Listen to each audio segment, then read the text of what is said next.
नमामि, मैं नमन करता हूँ। आज हमारा विषय है निर्वाण, जिसे हम मुक्ति या मोक्ष के सेंस में भी यूज करते हैं कि निर्वाण का मतलब मोक्ष पाना होता है।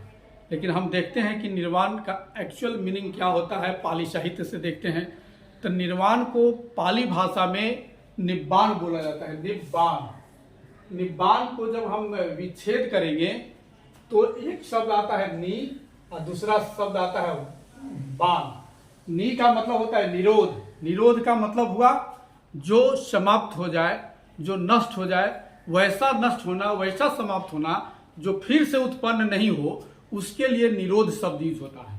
और बाण का मतलब होता है तृष्णा, मतलब जो हमें जो तृष्णा है, जो हमें वैसी इच्छा है जिसके लिए हम परेशान रहते हैं, जो हमारा भव का कारण होता है, जो दुख का कारण होता है, उस तृष्णा का हम निरोध कर देते हैं, पूर्ण रूपेण क्षय कर देते हैं, उसे निर्वाण या निब्बाण कहा जाता है।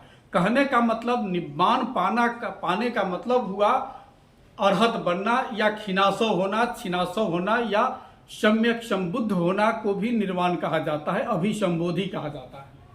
तो हम यह देखते हैं कि निब्बाण जो पाता है वो जिंदे जी पाता है या मरते समय भी पा सकता है। दो कंडीशन हो सकता है। तो उस दो कंडीशन में एक निब्बाण को हम कहते हैं स उपाधिशेष निब्बाण। निर्वाण को हम दो भाग में बांटते हैं, स उपाधिशेष। स का मतलब साथ, उपाधि का मतलब होता है उपाधि, यहाँ उपधि भी बोलते हैं, उपाधि भी बोलते हैं, उपाधि भी बोलते हैं। तो उपधि का मतलब हुआ पंचखंडा। पंचखंडा का मतलब हो गया जिसके कारण हमारा शरीर और हम हैं, मैं जिंदा हूं, मैं जीवित हूं, उसे ही पंचखंडा कहते हैं। वो पांच खंड क्या क्या है, पांच पार्ट क्या क्या है, उसको हम छोटे जो भाषा है उसमें हम एलिमेंट्स भी आए हुए भी बोलते हैं। तो हमारा जो शरीर है वो नाम और रूप के कारण है। रूप जो दिखता है, जो जगह लेता है, उसको रूप कहते हैं, और नाम कहते हैं मन को। तो मन जो है उसमें चार पार्ट है, नाम में चार पार्ट है, नाम है और रूप है। तो नाम में देखिए चार पार्ट है, कि वेदना है, मतलब वेदना की अनुभूति कौन करता है, मन करता है। उसी तरह से संज्ञा है जो पहचान का काम करता है, जो पहले से हमारे मन में जो स्टोर है उससे देखता है मिलाकर कि क्या है, उसको संज्ञा या संज्ञा कहा जाता है। और संखारा कहते हैं जो हम कर्म करते हैं, जो कर्म संस्कार हम में जो स्टोर होता है, जो चलते रहता है, उस संखारा कहलाता है। और जो एक दूसरे से जो कनेक्ट करता है, एक दूसरे से जो जोड़ने का काम करता है, जो कनेक्टिंग का काम करता है, उसे हम विज्ञान कहते हैं, विज्ञान कहते हैं। मतलब नाम का ये चार पार्ट हुआ, वेदना, संज्ञा, संखारा, विज्ञान। और रूप, रूप एक हो गया, मतलब 1 2 3 4 5, रूप, वेदना, संज्ञा, संखारा, विज्ञान, ये पांच हुए। ये इसी पांच को उपधि या उपाधि या उपाधि भी बोलते हैं। तो इसी जब तक ये पांचों है एक साथ, उस अवस्था में अगर कोई अरहत बनता है उसे स उपाधिशेष निब्बाण कहा जाता है।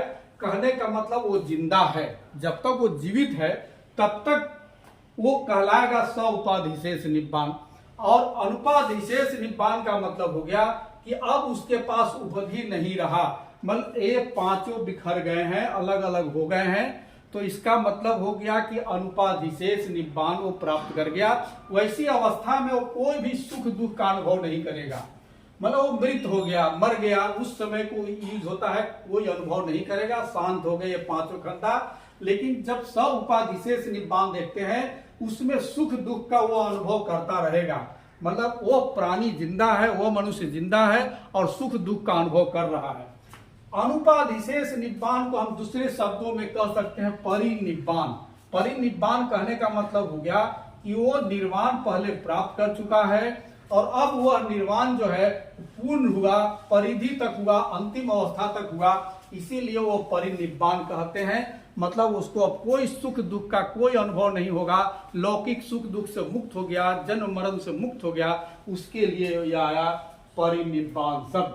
कहने का मतलब हुआ कि निर्वाण और परिनिर्वाण, निर्वाण पहले मिलता है, परिनिर्वाण बाद में मिलता है। किसी किसी जब है लोगों को हम देखते हैं, भिक्षुनी भिक्षुक का जो वर्णन मिलता है त्रिपिटक साहित्य में, उसमें यह भी देखने को मिलता है कि अंतिम अवस्था में परिनिब्बाण के समय भी वह निर्वाण पाता है। मतलब अनुपाधिशेष निब्बाण और स उपाधिशेष निब्बान भी एक साथ होने की बात उसमें देखने को मिलती है। तो निर्वाण का मतलब हो गया पूर्ण रूपेण तृष्णा का निरोध हो जाना, उसे ही हम निर्वाण कहते हैं। साधु साधु साधु।